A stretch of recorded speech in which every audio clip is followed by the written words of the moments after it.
Hello विद्यार्थी मित्रों, आजना video lecture में आपणे धोरण 12 प्रकरण नंबर 7 फिजिक्स में प्रत्यावर्ती प्रवाह में आगळनो थियरीनो टॉपिक ध्यान में लईए। जे छे अगत्यनो एवो टॉपिक। घणा विद्यार्थीओ माटे आ टॉपिक खूब ज अघरो लागतो होय छे के सर आमां कंई ज खबर नथी पड़ती एम। जे टॉपिकनुं नाम छे एलसी दोलनो। एलसी दोलनो विशेनी माहिती आपणे आजना विडियो लेक्चर में ध्यान में लेवानी छे। एकदम जोवा जईए तो सरल थियरी समझाई जाए तो ख्याल आवी जाए कि कई रीते शुं थाय छे। टॉपिकनी समजूती बराबर जो खबर पड़ी जाए तो सरल है, बाकी अघरामां अघरो लागतो टॉपिक कही शकाय। एलसी दोलनो मित्रों, एलसी दोलनो उपरांत एलसी परिपथ कोने कहेवाय? तो जे परिपथ में शुद्ध इंडक्टर साथे केपेसिटर जोड़ेल होय तेवा परिपथ ने एलसी परिपथ कहेवाय। शुद्ध इंडक्टर एटले के एवं इंडक्टर के जेनो अवरोध केवो होय एकदम नहीवत, लगभग शून्य जेटलो। तो के ए तो शक्य नथी ज, पण आइडियल परिस्थिति आपणे एम कही शकाय, आदर्श स्थिति के एवो इंडक्टर आपणे ध्यानमां लेवानो छे के जेनो अवरोध केवो होय शून्य। एवा आदर्श इंडक्टर साथे के शून्य अवरोध धरावता इंडक्टर साथे केपेसिटर जोड़ता तैयार थता परिपथ ने कहेवाय एलसी परिपथ। तो हवे एलसी दोलनो कोने कहेवाय एवी एक व्याख्या आपणे धारो के ध्यान में लई होय तो आजे एलसी परिपथ हतुं के शुद्ध इंडक्टर साथे केपेसिटर ने जोड़ता जे केपेसिटर परनो विद्युत भार छे ए इंडक्टर थकी परिपथ में शुं करे छे? दोलनो करे छे। आवा दोलनोने शुं कहेवामां आवे छे? एलसी दोलनो कहे छे। तो आ एलसी दोलनो वाली थियरीनी आपणे शरूआत करी। इन शॉर्ट टूंकमां परिपथमां बे ज वस्तु जोड़वानी छे, इंडक्टर अने केपेसिटर। पण केपेसिटर एवुं जोड़वानुं छे के जे पूर्ण चार्ज होय। तो एक नानी एवी समजूती आपणे ध्यानमां लेजो, ध्यान आपजो। एकदम नॉर्मल स्थिति ध्यान में ले। धारो के हूँ शू करूँ छे, पूर्ण चार्ज केपेसिटर ध्यान में लઉં છું। केवुं केपेसिटर? पूर्ण चार्ज थयेलुं, एटले के केपेसिटर पर पहेलेथी ज विद्युत भार जमा थयेलो छे। एवुं हूँ एक केपेसिटर ध्यान में लઉં છું अने ए केपेसिटरना बे छेडाने हूँ सीधा ज जोड़ी दઉં છું। आ पूर्ण चार्ज छे, पहेलेथी आना पर विद्युत भार जमा थयेलो छे ज। केटलो विद्युत भार जमा थयेलो छे? क्यूएम जेटलो महत्तम विद्युत भार केपेसिटर पर जमा थयेलो छे एवा केपेसिटरना बे छेडाने मैं जोड़ी दीधा। तो आमां शुं थशे?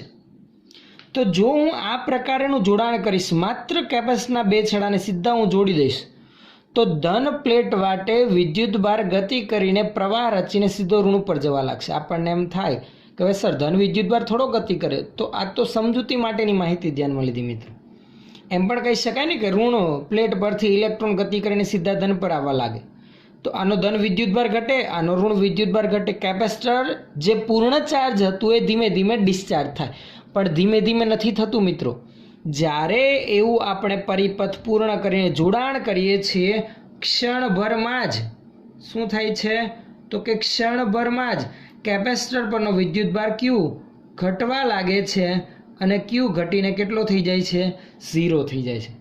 अने क्षणभरमां केपेसिटर परनो विद्युत भार घटीने 0 थवा लागे छे अने ए ज क्षणभरमां केपेसिटर परनो विद्युत भार आई वधे छे अने ज्यारे केपेसिटर परनो विद्युत भार घटीने 0 थाय छे त्यारबाद प्रवाह पण घटीने केटलो थई जाय छे? 0। एटले के आ शुं थयुं के खबर ज ना पड़ी। फरी एक वखत जराक हूँ समजावुं छुं, ध्यान आपजो। जेवुं केपेसिटर नी बे प्लेट ने वाहक तारथी में जोड़ी एकदम क्षणभर में अहींयाथी विद्युत भार द्रास्टिक मोटा मूल्यनो प्रवाह रचे छे अने केपेसिटर ने संपूर्ण डिस्चार्ज करी दे छे। एटले in short time of period एटले के टूंका समयगाळामां विद्युत भार क्यों घटीने 0 अने ए ज समयगाळामां ज्यारे विद्युत भार घटे छे त्यारे प्रवाह वधे छे, वधीने पाछो 0 थई जाय छे। एटले एकदम पहला शुरुआत में 0 हतुं, ज्यारे जो आपणे आवी स्थिति ध्यानमां लईए के भाई चालो केपेसिटरनी बे प्लेट ने वाहक तारथी आपणे जोड़ी छे परंतु स्विच खुली छे त्यारे तो क्यू महत्तम क्यूएम जेटलो परिपथमांथी वहेतो प्रवाह 0 होय, पण जेवी स्विच बंद करीश क्यू घटीने 0। અને બંધ કરીશ ત્યારે પ્રવાહ વધશે, પણ કેપેસિટર પરનો વિદ્યુતભાર ઘટીને 0 થઈ ગયો તો પછી પ્રવાહ પણ ઘટીને શું થઈ જશે? 0 થઈ. પછી પરિપથમાં કંઈ હલનચલન જોવા મળશે નહીં. પણ આ તો ક્યારની સ્થિતિ? જ્યારે કેપેસિટરની બે પ્લેટને આપણે વાહકતાથી જોડીએ ત્યારની સ્થિતિ ધ્યાનમાં લીધી. પણ જો હું આમાં કંઈક નવું કરું કે આ જ પૂર્ણ ચાર્જ કેપેસિટરનું જોડાણ વાહકતાથી કરું પરંતુ ઇન્ડક્ટર મારફતે, તો શું થાય છે એ હવે આપણે અહીંયા ધ્યાનમાં લેવાનું છે. તો એ જ છે આપણી થિયરી કે જે નોર્મલ સ્થિતિમાં થતું હતું એના કરતાં કંઈક વિશેષ આપણને અહીંયા જાણવા મળે છે. હું શું કરું છું અહીંયા? તો કે અહીંયા કંઈ જ નહીં, એક પૂર્ણ ચાર્જ કેપેસિટર આપણે ધ્યાનમાં લીધું. શું ધ્યાનમાં લઈએ છીએ? એક પૂર્ણ ચાર્જ કેપેસિટર, પૂરેપૂરું વિદ્યુત ભારથી વિદ્યુત ભારિત થયેલું હોય એવું કેપેસિટર, જેની એક પ્લેટ ઉપર ધન અને બીજી પ્લેટ ઉપર ઋણ વિદ્યુતભાર જમા થયેલો છે. કેટલો? તો કે ધન પ્લેટ પર પ્લસ ક્યુએમ, ઋણ પ્લેટ પર માઇનસ ક્યુએમ જેટલો વિદ્યુતભાર જમા થયેલો છે. પૂર્ણ ચાર્જ એવું કેપેસિટર જેનું કેપેસિટન્સ સી જેટલું છે, એની સાથે હું જોડાણ કરું છું એક ઇન્ડક્ટરનું. એવો ઇન્ડક્ટર કે જેનું ઇન્ડક્ટન્સ કંઈક આપણે ધ્યાનમાં લીધેલું છે, પણ એનો અવરોધ કેટલો છે? 0 છે. એવું ઇન્ડક્ટર ધ્યાનમાં લીધું કે જેનું ઇન્ડક્ટન્સ L જેટલું છે, પણ એનો ઓહમિક અવરોધ 0 છે. એમ કહી શકાય એમાં ઉર્જાનો વ્યય થતો નથી એવું ઇન્ડક્ટન્સ. પણ એ આદર્શ સ્થિતિ થઈ. કોઈ પણ વાહકતાર હોય એનો નાનામાં નાનો અવરોધ તો મિત્રો હોય જ, એટલે કંઈક તો એમાં ઉર્જાનો વ્યય થાય જ. પણ આપણે અહીંયા આદર્શ સ્થિતિ હોય એવી પરિસ્થિતિ ધ્યાનમાં લેવી છે. સાથે ધારો કે મેં કળનું જોડાણ કરેલું છે. હમણાં શરૂઆતની સ્થિતિ માટે હું ધ્યાનમાં લઉં, બરાબર છે? આ કળ, ધારો કે હમણાં કળ ખુલ્લી છે, શરૂઆતની સ્થિતિમાં ધ્યાનમાં લઈ. તો જ્યારે આ પ્રકારની પરિસ્થિતિનું આપણે જોડાણ કરીએ તો આ પરિપથ જે તૈયાર થયો એને શું કહેવાય? એલસી પરિપથ. અને આવા પરિપથમાં કેપેસિટર પરના વિદ્યુતભારના ઇન્ડક્ટરના લીધે ઇન્ડક્ટર થકી જે દોલનો થાય છે એને કહેવામાં આવે છે એલસી દોલનો, જેની સમજૂતી આપણે ધ્યાનમાં લઈએ. તો સૌથી પહેલાં એલસી દોલનો સમજીએ એ પહેલાં આપણે એલસી પરિપથનું વિકલ સમીકરણ મેળવીએ. અને આ એલસી પરિપથમાં વિદ્યુતભારમાં કેપેસિટર પરના વિદ્યુતભારમાં સમય સાથે થતા ફેરફારો દર્શાવતું સમીકરણ અને પરિપથમાંથી વહેતા પ્રવાહનું એક સમીકરણ મેળવ્યું. અને ત્યાર પછી આપણે એલસી પરિપથમાં થતા વિદ્યુતભારના દોલનો વિશેની સમજૂતી ધ્યાનમાં લઈએ. સમજણ પડે છે? ખ્યાલ આવે છે? ચલો, સૌથી પહેલા શબ્દ સ્વરૂપે આપણે વર્ણન નોંધતા જઈએ. તમને મિત્રો એટલો તો ખ્યાલ છે જ કે કેપેસિટર પૂર્ણ ચાર્જ હોય તો કેપેસિટરની અંદર ધન પ્લેટથી ઋણ પ્લેટ તરફ વિદ્યુત ક્ષેત્ર હાજર હોય. હા કે ના? જેના લીધે કેપેસિટરમાં ઉર્જાનો સંગ્રહ થયેલો હોય છે. આ કેપેસિટરમાં સંગ્રહિત ઉર્જા કેટલી હોય? તો કે લખી રાખીએ. કેપેસિટરમાં સંગ્રહિત ઉર્જા UE બરાબર કેટલી હોય? તો કે વિદ્યુતભાર મહત્તમ Qm²/2c જેટલી. આ થિયરી વિશે તમે આગળ ભણી ગયા ધોરણ 12માં જ. વિદ્યુત સ્થિતિમાન અને કેપેસિટરવાળા ચેપ્ટરમાં કેપેસિટરમાં સંગ્રહિત ઉર્જા આપણે મેળવી લીધી જે Q²/2c હતી. અહીંયા વિદ્યુતભાર Qના બદલે Qm છે તો Qm²/2c જેટલી થશે. તેમજ તથા આપણે લખી રાખીએ આ ઇન્ડક્ટરમાં પણ ચુંબકીય ક્ષેત્ર સ્વરૂપે ઉર્જાનો સંગ્રહ થાય છે, જે તમે આગળ વિદ્યુત ચુંબકીય પ્રેરણવાળા ચેપ્ટરમાં ભણી ગયા. જે કેટલી હોય તો કે એ પણ લખી રાખીએ. ઇન્ડક્ટરમાં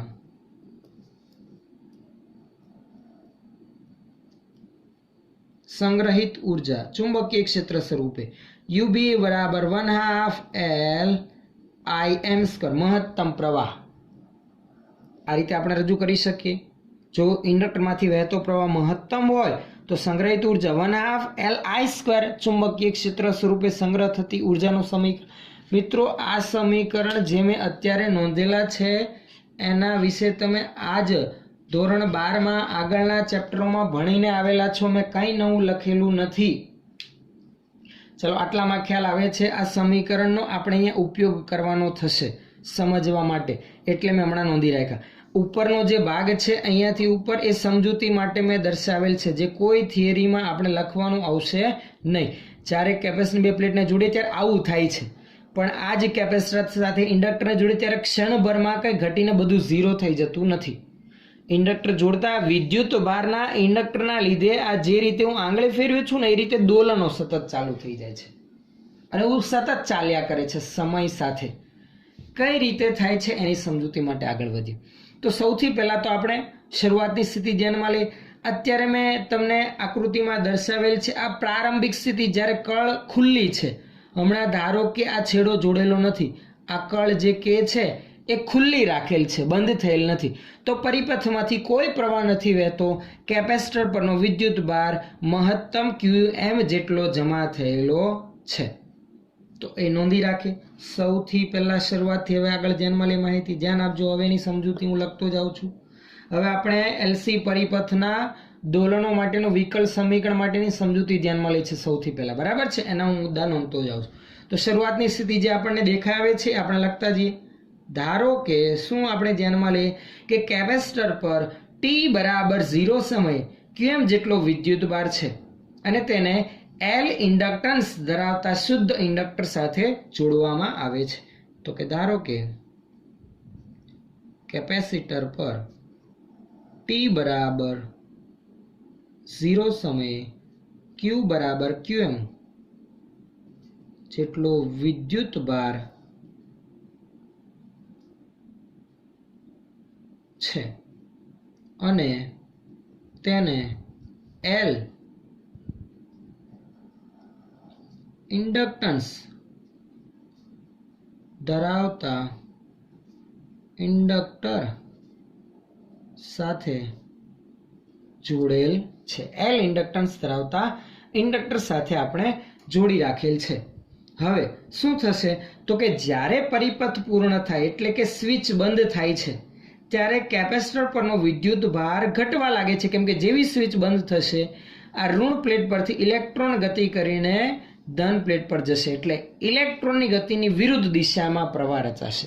રચાતા પ્રવાહની દિશા હું ધ્યાનમાં લઉં તો શરૂઆતમાં આ દિશામાં છે, અહીંયાથી આ દિશામાં પ્રવાહ રચાશે. હા કે ના? ધારો કે રચાતો પ્રવાહ I જેટલો છે. કેટલો છે રચાતો પ્રવાહ? I જેટલો. તો એની ખાસ નોંધ લખી રાખીએ. શું લખીએ આપણે હવે? જ્યારે પરિપથ પૂર્ણ થાય અથવા તો લખી રાખીએ કૌંસમાં સ્વિચ બંધ થાય ત્યારે કેપેસિટર પરનો વિદ્યુત ભાર ઘટવાની શરૂઆત થાય છે અને પ્રવાહ વહેવા લાગે છે. એટલે કેપેસિટર પરનો વિદ્યુત ભાર ઘટે અને ધીમે ધીમે પ્રવાહમાં શું નોંધાય છે? વધારો. એટલે આપણે શરૂઆતની સ્થિતિ લખી રાખીએ. આમ લખી દીધું. જો t બરાબર 0 સમયે Q બરાબર QM ત્યારે પ્રવાહ I કેટલો હતો? 0. અને હવે t બરાબર t સમયે સ્વિચ આપણે ચાલુ કરી દીધી, એટલે કે બંધ કરી દીધી. ટૂંકમાં પરિપથ પૂર્ણ થયો, પ્રવાહ વધવા લાગ્યો, વિદ્યુત ભાર ઘટવા લાગ્યો. t બરાબર t સમયે વિદ્યુત ભાર ઘટીને QM થઈ ગયો, આ ઘટ્યો અને પ્રવાહ I વધીને કંઈક I જેટલો છે. પ્રવાહ ધીમે ધીમે વધ્યો, 0 થી I થયો, વિદ્યુત ભાર મહત્તમ હતો એમાંથી કંઈક ઘટીને Q જેટલો થયો. આપણે એ સ્થિતિ ધ્યાનમાં લીધેલ છે. હવે આપણે આ સ્થિતિ આધારિત બંધ પરિપથમાં કિર્ચોફનો નિયમ લાગુ પાડવાનો છે. હવે આપણે અહીંયા આ સ્થિતિ t બરાબર t સમયની સ્થિતિ આધારિત કિર્ચોફનો નિયમ લાગુ પાડીએ. આથી t સમયે બંધ પરિપથમાં કિર્ચોફના નિયમ અનુસાર આપણે આમ લખી શકીએ ને, જો કિર્ચોફનો નિયમ લાગુ પાડું છું આ બંધ પરિપથ માટે આ રીતે વિષમ ઘડી દિશામાં. સમજો બરાબર. આ t બરાબર t સમયે વિદ્યુત ભાર મહત્તમ નથી, આ QM ના બદલે Q જેટલો છે, મેં આજ તમને હાઇલાઇટ કરી રાખ્યું. જુઓ, આ સ્થિતિ t બરાબર t સમય જ્યારે વિદ્યુતભાર q જેટલો છે, પરિપથમાંથી વહેતો પ્રવાહ I જેટલો છે, તો આવી સ્થિતિમાં હું કેપેસિટરની બે પ્લેટ વચ્ચે વિદ્યુત સ્થિતિમાનનો તફાવત લખું તો આમ લખાય ને કે ભાઈ V બરાબર Q/C. હાય કે નહીં? તો કે હા. બીજું, ઇન્ડક્ટરના બે છેડા વચ્ચે સ્થિતિમાનનો તફાવત, તો આ છેડો ધન અને આ છેડો ઋણ આવશે. તો એના માટે પણ એ પ્રમાણે નોંધતા. તો હવે એ જ રીતે ઇન્ડક્ટર માટે આપણે ધ્યાનમાં લઈએ. મિત્રો, એ તો તમને ખ્યાલ જ છે, ઇન્ડક્ટરના બે છેડા વચ્ચે પ્રેરિત EMF આપણે આ રીતે લખીએ છીએ -L ઇન્ટુ, જો આ રીતે વિષમગળ દિશામાં ઋણ છેડામાંથી બહાર આવીશું તો -L ઇન્ટુ di/dt બરાબર 0 થશે. લખાય કે નહીં આ રીતે? તો કે હા. આના વિશેની માહિતી તમે આગળ વિદ્યુત ચુંબકીય પ્રેરણવાળા ચેપ્ટરમાં ધ્યાનમાં લઈ લીધેલી છે. અહીંયા di/dt એટલે કે શું, આપણે એની જરાક વિગત લખી રાખી. તથા પરિપથમાંથી વહેતો પ્રવાહ I કેટલો હશે એના વિશેની માહિતી નોંધી રાખી. અહીં I બરાબર આપણને ખબર છે કે ભાઈ dq/dt આવે, પરંતુ આગળ માઇનસ નિશાની આવશે. કારણ શું? જુઓ, કારણ કે જેમ સમય પસાર થાય તેમ પ્રવાહ I વધે છે પણ વિદ્યુતભાર ઘટે છે. જો I ને મારે ધન મેળવવો હોય, Q ઘટતો હોય, તો આગળ ઋણ નિશાની આપું તો માઇનસ માઇનસ પ્લસ થાય. તો આ ઋણ નિશાની શા માટે તે હું ખાસ દર્શાવી રાખું. અહીં પ્રવાહ વધે અને Q ઘટતો હોવાથી ઋણ નિશાની લીધેલ છે. આમાં તમને બધાને ખ્યાલ આવી ગયો હશે. ચલો, હવે I ની કિંમત આપણે અહીંયા લખી રાખીએ તો સમીકરણ શું બનશે જરાક ધ્યાન આપજો. માટે Q/C minus L into di/dt. હવે ધ્યાન આપજો, di/dt d/dt I ની કિંમત માઇનસ dq/dt બરાબર 0. ચલો, અહીંયા વિદ્યુત પરનું એક વખત વિકલન હતું સમયની સાપેક્ષે, હજુ એક વખત વિકલન, તો આ શું થશે? d2q/dt2 માઇનસ આગળ માઇનસ માઇનસ પ્લસ. હું આ ધન પદને આગળ લખી દઉં તો આવું થયું L into d2q/dt2 plus q/c is equal to 0. હવે આખા સમીકરણને હું L વડે ભાગાકાર કરી દઉં તો આવું થઈ જાય ને સમીકરણ d2q/dt2 પ્લસ q/LC બરાબર 0. આ સમીકરણ શું છે? તો કે LC પરિપથમાં થતા વિદ્યુત ભારના દોલનોનું વિકલ સમીકરણ છે. આ શું છે? LC પરિપથમાં થતા વિદ્યુત ભારના દોલનોનું વિકલ સમીકરણ d2q/dt2 plus q/LC is equal to 0. જે તમે જોશો તો સરળ આવર્ત ગતિમાં જે દોલકના દોલનો થતા હતા એના વિકલ સમીકરણ જેવું છે, જે આપણે આ રીતે લખતા હતા. જુઓ, ખાસ સમીકરણ તમને અહીંયા લખી રાખો તો યાદ રહે. જુઓ, ધ્યાન આપજો બરાબર. જે સરળ આવર્ત ગતિના વિકલ સમીકરણ આવું હતું, કંઈક યાદ હોય તો d2x/dt2 પ્લસ ω0x બરાબર 0. આ સરળ આવર્ત ગતિમાં દોલકના સ્થાનાંતરનું દ્વિતીય ક્રમનું વિકલ સમીકરણ હતું. જો આમાં ને આમાં કંઈ જ ફેરફાર નથી, માત્ર ફરક એટલો છે ત્યાં સ્થાનાંતરના દોલનો થતા હતા, એટલે કે દોલકના સ્થાનાંતરના મૂલ્યમાં ફેરફાર થતો હતો. અહીંયા કેપેસિટર પરનો વિદ્યુત ભાર દોલનો કરે છે, કોઈ જ ફરક નથી. અહીંયા એક્સના બદલે અહીંયા ક્યુ છે, ત્યાં ω0² હતું એની જગ્યા પર અહીંયા પદ શું આવશે? તો કે ક્યુના ગુણાકારમાં જે છે 1/LC. આથી અહીં ω02 બરાબર 1/LC, માટે ω0 બરાબર 1/√LC. આ કઈ કોણીય આવૃત્તિ થઈ? તો વિદ્યુત ભાર જે ઇન્ડક્ટર થકી કેપેસિટરની બે પ્લેટ વચ્ચે દોલનો કરે છે એના દોલનોની આ કોણીય આવૃત્તિ છે. જે વિદ્યુત ભારના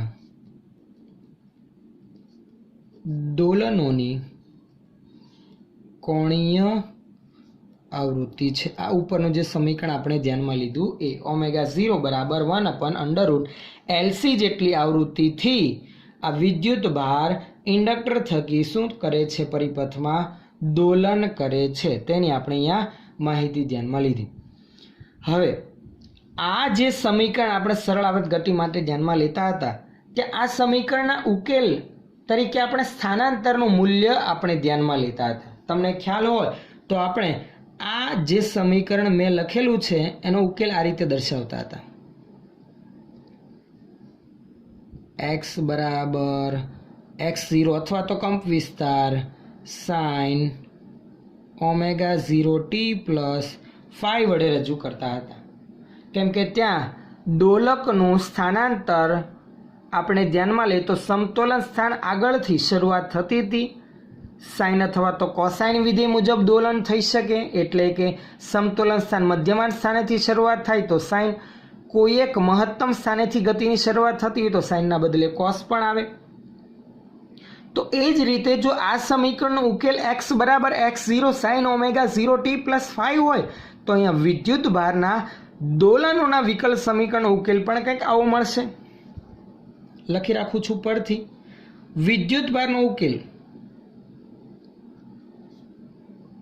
અથવા તો એનું સમીકરણ કે વિદ્યુત ભારનું મૂલ્ય જે કેપેસિટરની બે પ્લેટની વચ્ચે બદલાતું જતું જાણવા મળે છે સમય સાથે, એ કંઈક આ સમીકરણ મુજબ મળશે. ઉપરનાની જેમ જ Q બરાબર Q0 ના બદલે હું અહીંયા QM લખું છું. મહત્તમ મૂલ્ય આપણે QM ધ્યાનમાં લીધું છે એટલા માટે QM.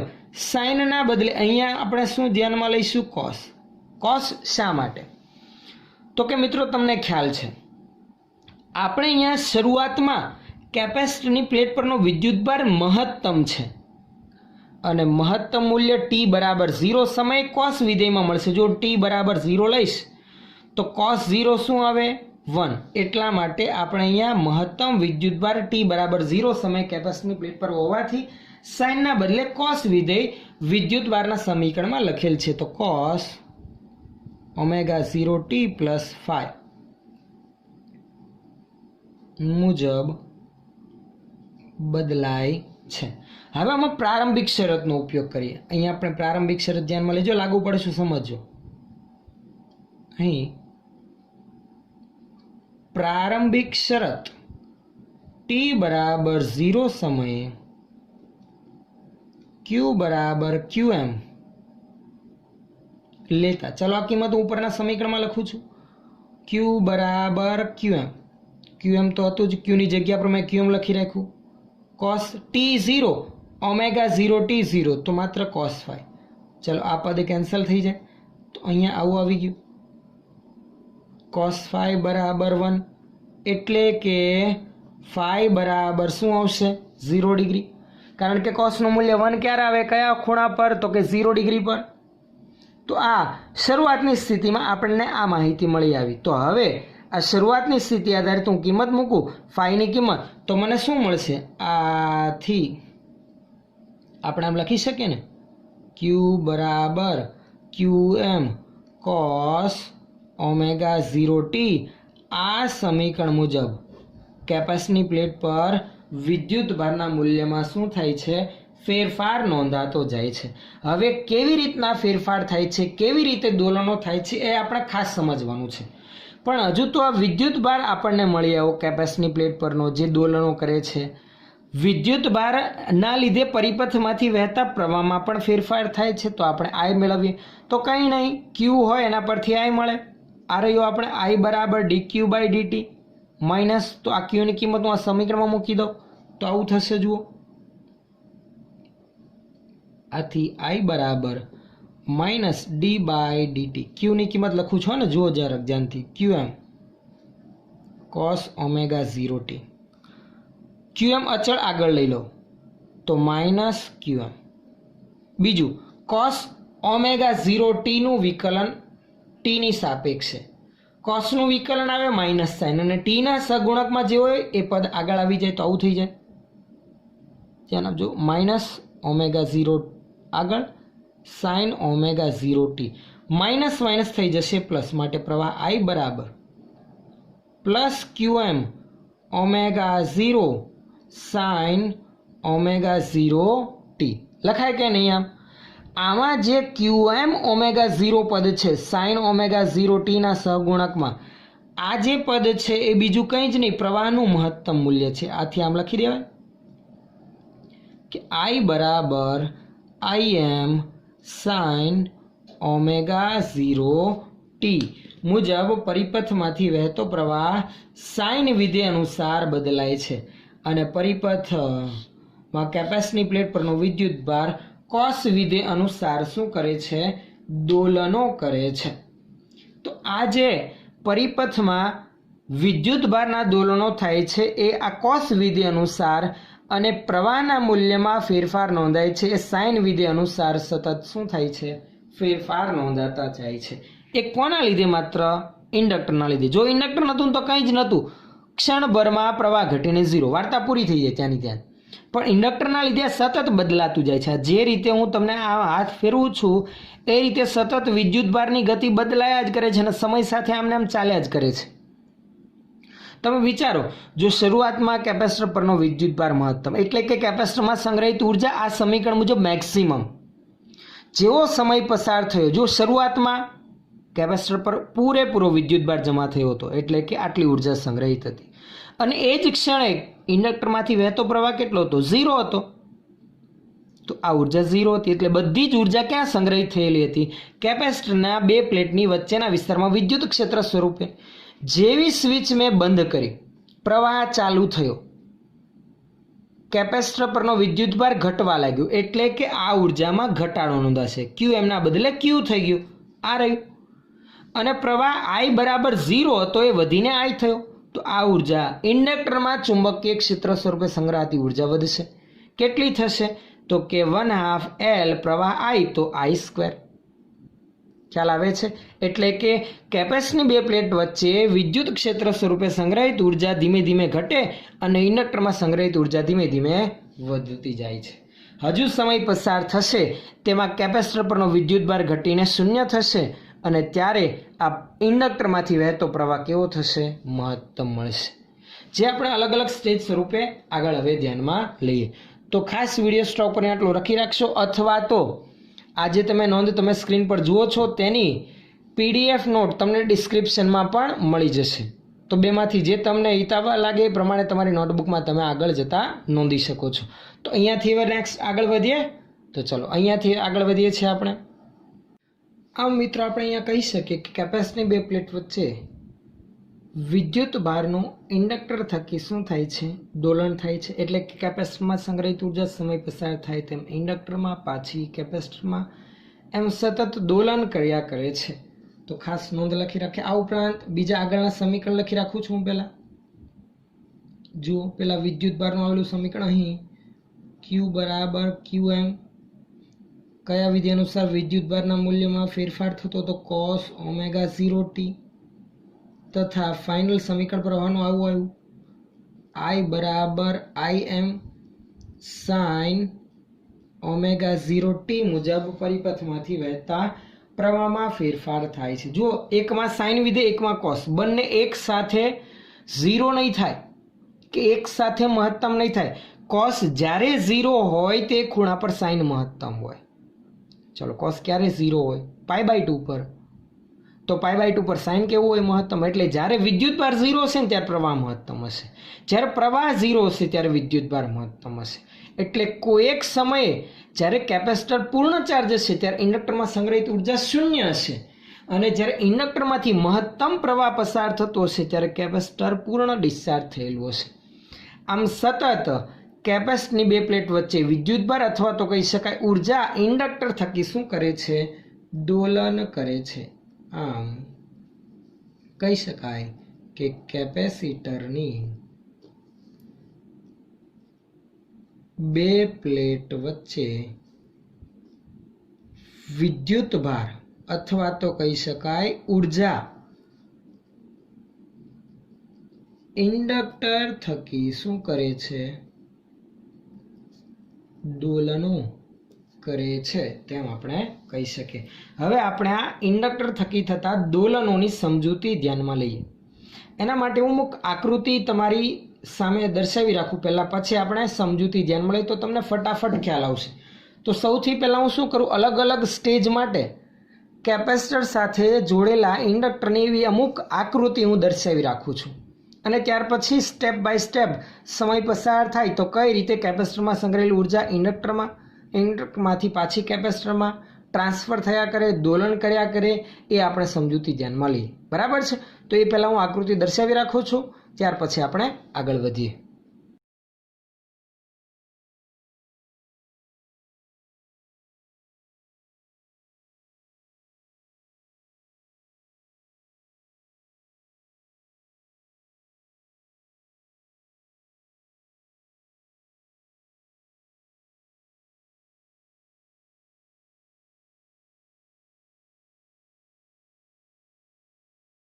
તો મિત્રો તમે સ્ક્રીન પર જોઈ શકો છો, મેં એલસી પરિપથો ઘણી બધી વખત દર્શાવેલા છે. એ આપણે સમય પસાર થાય તેમ જુદા જુદા સ્ટેજમાં એલસી પરિપથની સ્થિતિ શું હશે એ સમજવા માટે દર્શાવેલ છે. થિયરી તમને પૂછાય ત્યારે તમારે આટલી બધી આકૃતિ દર્શાવવાની જરૂર નથી. તમે તમારી ટેક્સ્ટબુકમાં જોશો તો તમને આવા એલસી પરિપથોના 4-5 સ્ટેજ સાથે તમને આકૃતિ સાથે સમજૂતી દર્શાવેલ છે. તો તમે એટલું દર્શાવો એ ઇનફ છે. આ મેં પૂર્ણ ચક્રની સમજૂતી ધ્યાનમાં લેવા માટે દર્શાવેલ છે. થિયરી એક્ઝામમાં પૂછાય ત્યારે આટલા બધા સ્ટેજ દર્શાવવાની જરૂર નથી. આ માત્ર સમજૂતી માટે છે.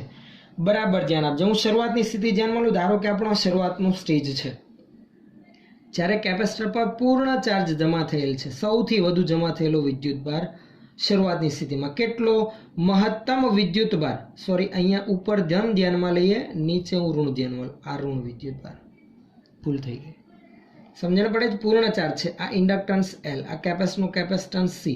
પૂર્ણ ચાર્જ છે હમણાં વિદ્યુત ભાર. ધારો કે કેપેસિટર પરના મહત્તમ વિદ્યુત ભારને આપણે આ રીતે દર્શાવીએ સમજવા ખાતર કે પૂરો વિદ્યુત ભાર જમા થયેલો છે, એટલે કે વિદ્યુત ક્ષેત્ર સ્વરૂપે ઉર્જાનો સંગ્રહ કેપેસિટરની બે પ્લેટ વચ્ચે થયેલ છે એમ સમજો.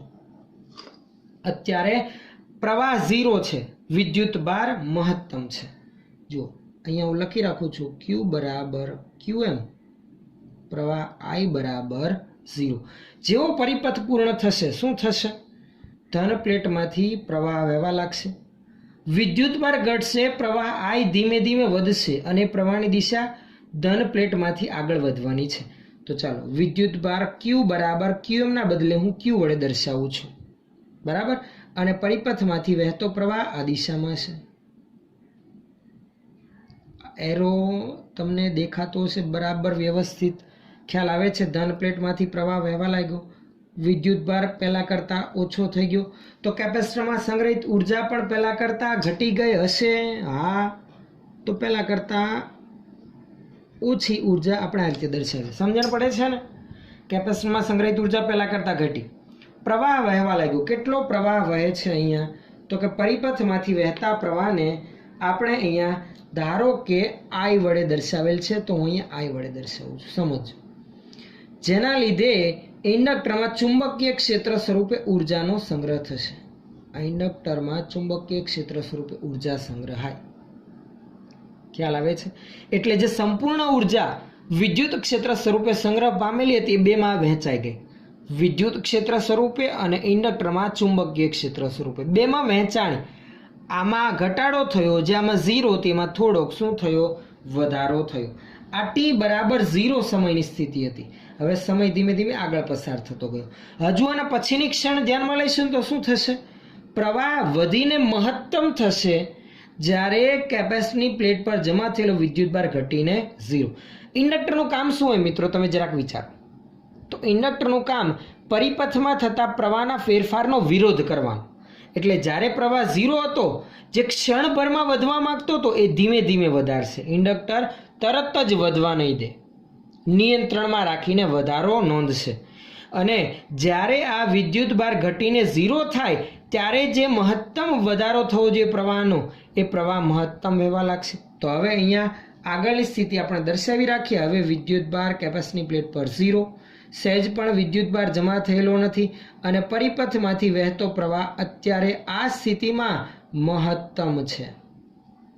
મહત્તમ કેટલો, તો કે I બરાબર Im જેટલો પ્રવાહ પસાર થાય છે, એટલે જેટલી પણ ઉર્જા હતી એ બધી જ મોટા ભાગની ચુંબકીય ક્ષેત્ર સ્વરૂપે ઇન્ડક્ટરમાં સંગ્રહિત થયેલ છે. જોશો તો અહીંયા હવે કોઈ જ એરો દર્શાવવાની જરૂર નથી, કારણ કે ડિસ્ચાર્જ થઈ ગયેલું છે સંપૂર્ણ કેપેસિટર. આ સી અને આ એલ, સી અને એલ સંપૂર્ણ ડિસ્ચાર્જ થઈ ગયેલું છે. આ કયો સમય? તો આ જે શરૂઆતની સ્થિતિ છે એમાં આ સમય છે ટી બરાબર 0. આ સ્થિતિ ક્યારે? તો કે ટી બરાબર આપણે ધ્યાનમાં લઈ શકીએ આવર્તકાળનો ચોથા ભાગ જેટલો સમય પસાર થયો ત્યારની પરિસ્થિતિ આપણે દર્શાવી. હવે શું થશે? જો પ્રવાહ મહત્તમ થઈ ગયો, પણ હવે આપણને એવું વિચાર આવે કે ભાઈ કેપેસિટરની પ્લેટ પર તો વિદ્યુતભાર 0 થઈ ગયો, હવે તો પ્રવાહ પણ 0 થવો જોઈએ, પણ એવું નહીં થાય. એટલે કે પ્રવાહ ઘટશે, પણ એ ઘટાડો ઘટીને તરત 0 નહીં થાય, કારણ કે ઇન્ડક્ટર આડે જોડેલ છે. ઇન્ડક્ટર પ્રવાહના ફેરફારનો વિરોધ કરે, એટલે જો ઘટાડો થતો હોય, ક્ષણિક ઘટાડો થતો હોય, તો એ તરત જ 0 નહીં થવા દે, ધીમે ધીમે ઘટાડશે. એટલે પ્રવાહ ધીમે ધીમે ઘટશે અને પ્રવાહની ગતિવિધિ આધારિત હવે આગળ સમય પસાર થતાં શું થશે? પ્રવાહ આમ વહેતો હોય તો સમય પસાર થતાં ધીમે ધીમે હવે ઉપરના બદલે નીચેની પ્લેટ પર ધન વિદ્યુતભાર જમા થવા લાગશે. અહીંયા થોડોક ધન વિદ્યુતભાર જમા થયો, જ્યારે ઉપરની પ્લેટ થોડીક ઋણ વિદ્યુતભારિત થઈ. સમજણ પડે છે? તો હવે પ્રવાહની જે ગતિની દિશા હતી એ છે એની જ, પણ ફરક એટલો થયો કે ઘટીને તરત 0 થવું હતું, એના બદલે કંઈક I જેટલો થયો. હજુ ઘટાડો 0 થવાનો છે. હવે જે કેપેસિટરની પ્લેટ પર થોડોક વિદ્યુતભાર જમા થયો, પણ હવે તમે જોઈ શકો છો પોલારિટી બદલાતી જાય. જુઓ, ઉપર ધન હતો, એના બદલે નીચે ધન જમા થવા લાગ્યું. એટલે આપણે અહીંયા દિશા દર્શાવીએ કે ભાઈ વિદ્યુત ક્ષેત્ર હવે આપણે અહીંયા જે એરો દર્શાવેલા છે એ વિરુદ્ધ દિશામાં છે. એક જ મિનિટ, હા, કારણ કે વિદ્યુત ક્ષેત્રની દિશા ધનથી ઋણ તરફ.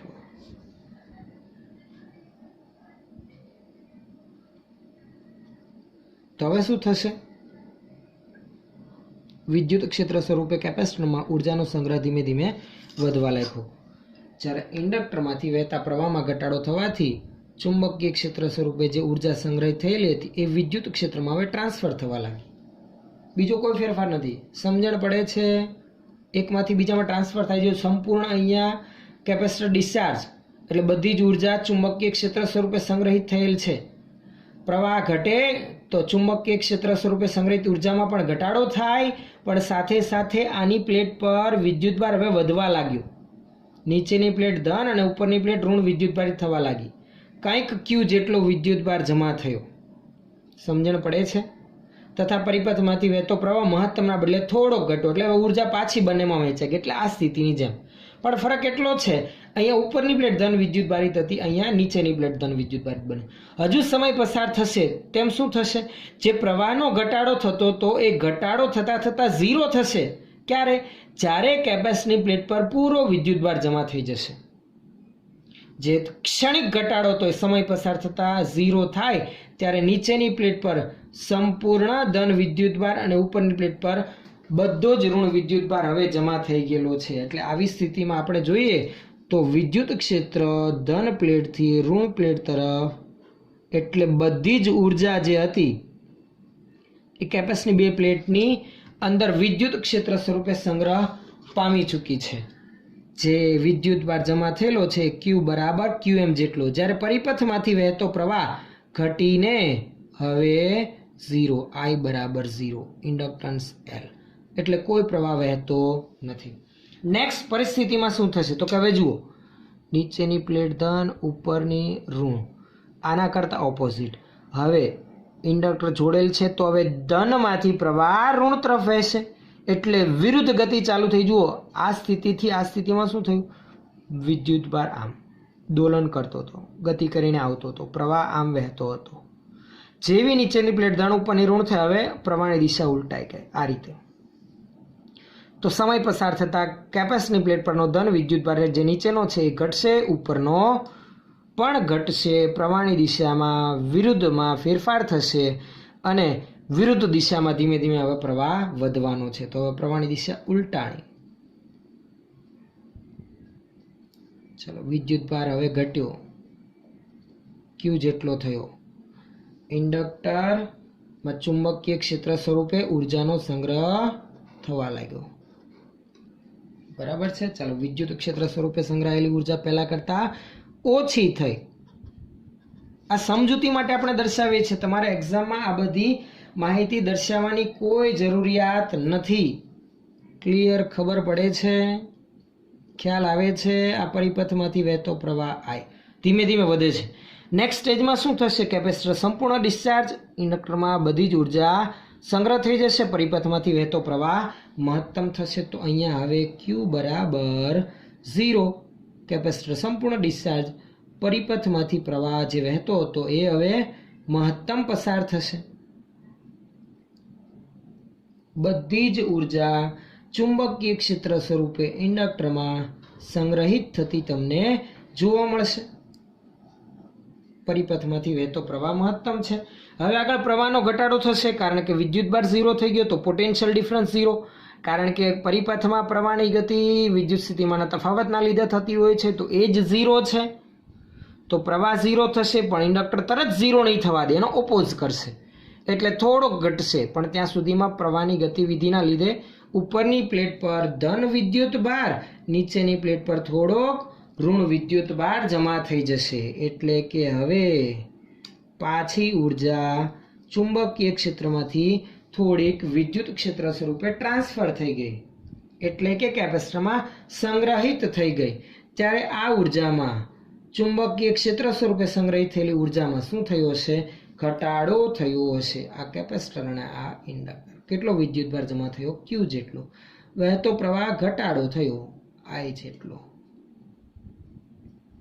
અને હજુ આગળ સમય પસાર થાય છે. આ કેટલો સમય? તો આ T બરાબર T/4 આપણે ધ્યાનમાં લીધો ને. આ અર્ધ આવર્તકાળ જેટલો સમય પસાર થયો. T બરાબર T/2 અને આ T બરાબર 3T/4 જેટલો સમય, અથવા તો એમ કહી શકાય એક પૂર્ણ ચક્રનો 75% જેટલો સમય પસાર. જ્યારે સંપૂર્ણ ચક્ર પૂર્ણ થશે, એટલે કે T બરાબર કેપિટલ T, ત્યારે ફરી પાછી જે સ્થિતિ હતી એ પાછી પ્રાપ્ત થશે. આ છે LC દોલનો. શું છે આ?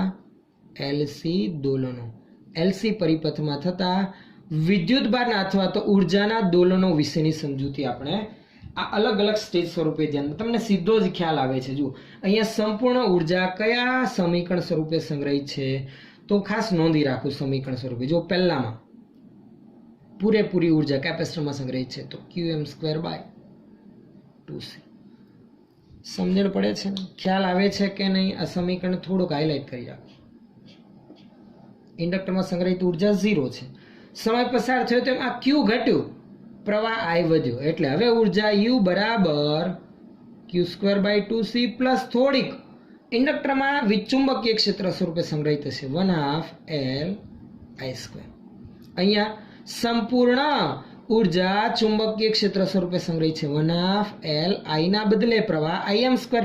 Q0, તો આ પદ આવશે જ નહીં. સમજણ પડે છે? ખ્યાલ આવે છે? આ ઉપરના આ સ્ટેજ માટે છે. એ જ રીતે અહીંયા શું થશે આગળ? તો કે પ્રવાહ ઘટે છે, Q વધે છે, એટલે અહીંયા આની જેમ જ અહીંયા સંપૂર્ણ ચુંબકીય ક્ષેત્રમાંથી વિદ્યુત ક્ષેત્ર સ્વરૂપે ઉર્જા સંગ્રહિત થઈ ગઈ, એટલે કે U બરાબર Qm²/2c. ક્લિયર? ખ્યાલ આવે છે ને? અને અહીંયા નીચે ફરી પાછી આમાં ધ્યાનમાં લઈએ તો U બરાબર ચુંબકીય ક્ષેત્ર સ્વરૂપે ઉર્જા સંગ્રહિત થઈ ગઈ, 1/2 Lim². આ અલગ અલગ સ્ટેજ સ્વરૂપે આપણે માહિતી ધ્યાનમાં લીધી, બીજું કંઈ જ નવું નથી. તો આ રીતે કેપેસિટરની બે પ્લેટ વચ્ચે ઇન્ડક્ટરના લીધે દોલનો થાય. જુઓ, વિદ્યુતભાર સતત દોલિત થતો જોવા મળે છે.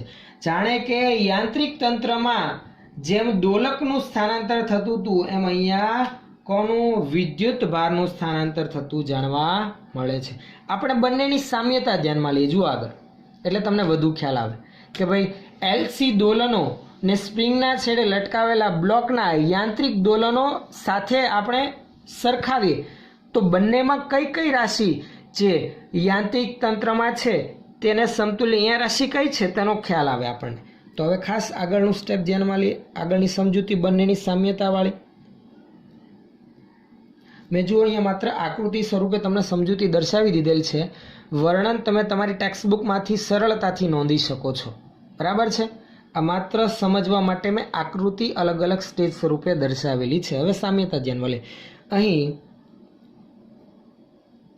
એલસી દોલનોને સ્પ્રિંગના છેડે લટકાવેલ બ્લોકના યાંત્રિક દોલનો સાથે સરખાવીએ છીએ આપણે. તો સરખાવતા ચાલો સૌથી પહેલા તો છે ને એનું સમીકરણ આપણે ધ્યાનમાં લઈ રાખીએ. એનું સમીકરણ નોંધું ને તો તમને આગળ સમજવામાં પણ વધુ ખ્યાલ આવશે. જુઓ, જરાક ધ્યાન આપજો. સૌથી પહેલા તો આપણે યાંત્રિક તંત્રમાં થતા બ્લોકના દોલનોનું વિકલ સમીકરણ લખીએ, જે આવું આવે છે: d²x/dt² પ્લસ ω02 ઇન્ટુ એક્સ હતું. ω02 એટલે કે k/m ઇન્ટુ એક્સ બરાબર 0. જ્યારે અહીંયા એલસી દોલનોમાં આ સમીકરણ આવું હતું, વિદ્યુત ભારના દોલન d²q/dt² પ્લસ 1/LC ઇન્ટુ ક્યુ એટલે કે q/LC ઇઝ ઇક્વલ ટુ 0. બરાબર છે. આ એલસી દોલનો માટે આ યાંત્રિક તંત્રમાં થતા દોલકના દોલનો માટેની સ્થિતિ આપણે ધ્યાનમાં લીધી. હવે બંને ભાગને આપણે ડિસ્ટ્રીબ્યુટ કરીને અલગ અલગ ભૌતિક રાશિઓની સામ્યતા ધ્યાનમાં લઈએ. જુઓ, ધ્યાન આપજો બરાબર. આ યાંત્રિક તંત્ર વિશેની માહિતી છે. અને આ કયું તંત્ર? તો કે વિદ્યુતીય તંત્ર, અથવા તો એમ કહી શકાય એલસી પરિપથવાળું તંત્ર. યાંત્રિક તંત્રમાં જે સ્થાનાંતર હતું એક્સ, તેને સમતુલ્ય રાશિ અહીંયા વિદ્યુત ભાર ક્યુ છે. તો ખાસ ધ્યાનમાં લઈ રાખીએ, સ્થાનાંતર જે એક્સ હતું એના બદલે અહીંયા આવશે વિદ્યુત ભાર ક્યુ. ખ્યાલ આવે છે? બીજી વસ્તુ આપણે ધ્યાનમાં લઈએ. જુઓ, યાંત્રિક તંત્રમાં જે બળ અચળાંક કે હતો એને સમતુલ્ય રાશિ કઈ છે? તો કે એક્સને સમતુલ્ય ક્યુ છે. દળને સમતુલ્ય ઇન્ડક્ટન્સ છે. તો બળ અચળાંક કેને સમતુલ્ય 1/c છે. બળ અચળાંક કેને સમતુલ્ય? કેપેસિટન્સનો વ્યસ્ત એટલે 1/c છે ને. બીજું દળને સમતુલ્ય ઇન્ડક્ટન્સ. દળ એમને સમતુલ્ય શું છે? Inductance L. સમજણ પડે છે? ખ્યાલ આવે છે? બીજું, અહીંયા દોલનોની આવૃત્તિ કેના છેદમાં એમ એટલે કે √k/m, જ્યારે અહીંયા 1/√LC આવશે. એ તો સીધો ખ્યાલ આવે છે. બીજી માહિતી આગળ આપણે ધ્યાનમાં લઈએ તો અહીંયા જે dx/dt એટલે કે દોલનોનો વેગ હતો એના બદલે અહીંયા dq/dt સ્વરૂપે શું આવશે? પ્રવાહ આવશે. જે વેગ v બરાબર dx/dt દર્શાવતા હતા દોલકનો વેગ, એના બદલે અહીંયા વિદ્યુત પ્રવાહ આવશે. સમય સાથે વિદ્યુત ભારમાં થતા ફેરફાર સ્વરૂપે. આ બંને વચ્ચેની સામ્યતા આપણે નોંધી રાખીએ. આમાં હજુ કોઈ ભૌતિક રાશિ કદાચ બાકી રહી જતી હોય તો ખાસ ધ્યાનમાં લઈ રાખીએ. અહીંયા દોલનની આવૃત્તિ આપણે આ રીતે લખતા હતા કે ભાઈ ઓમેગા બરાબર √k/m, જ્યારે અહીંયા વિદ્યુત ભારના દોલનની આવૃત્તિ સમીકરણ શું આવશે? તો કે ઓમેગા બરાબર 1/√LC સ્વરૂપે આપણે લખવાના છીએ. તો આ હતી યાંત્રિક તંત્ર અને વિદ્યુતીય તંત્રની સામ્યતા, જે લગભગ દરેકને ખ્યાલ આવી ગયો છે. તો આ હતી આપણી થિયરી મિત્રો એલસી દોલનો વિશેની માહિતી, કે જેમાં ઇન્ડક્ટર થકી કેપેસિટરની પ્લેટ પર જમા થયેલો વિદ્યુત ભાર સતત શું કરે છે? દોલનો કરે છે. અને એ જ વિદ્યુતીય તંત્રમાં થતા વિદ્યુત ભારના દોલનોની સામ્યતા યાંત્રિક તંત્રમાં પણ આપણે ધ્યાનમાં લીધેલ છે. આ આપણી એક્ઝામમાં પૂછાવાની શક્યતા ઓછી રહી, જે તમારી નજર સામે સ્ક્રીન પર તમને દેખાય આવે છે. આ એક તો આકૃતિવાળો ભાગ તમારે એક્ઝામમાં પૂછાય તો દર્શાવવાનો નથી, માત્ર શરૂઆતના જ આ અર્ધ આવર્ત દોલનો માટેની માહિતી દર્શાવવાની રહે, જેનું વર્ણન તમારે ટેક્સ્ટ બુક મુજબ લખવાનું રહેશે. અહીંયા મેં માત્ર આકૃતિ પરથી તમને સમજૂતી દર્શાવી દીધેલી છે. સંપૂર્ણ ખ્યાલ આવે છે? તો અહીંયા આપણે આટલે સુધી અટકાવીએ. બીજી એક વસ્તુ ફરી એક વખત તમને યાદ કરાવી દઉં, જે તમે વિડીયો લેક્ચરમાં ભણો છો એની PDF નોટ તમને ડિસ્ક્રિપ્શનમાં મળી જશે, તો તેમાંથી તમે સરળતાથી તમારી નોટબુકમાં નોંધી શકો છો. નેક્સ્ટ જ્યારે પાછા આપણે મળીશું ત્યારે LC દોલનો આધારિત જ એક ઉદાહરણ છે આપણું, એ ધ્યાનમાં લઈશું અને બીજા અમુક સ્વાધ્યાયના દાખલા પર પણ ધ્યાનમાં લઈશું. ચાલો આટલે અટકાવીએ છીએ આપણે આજે.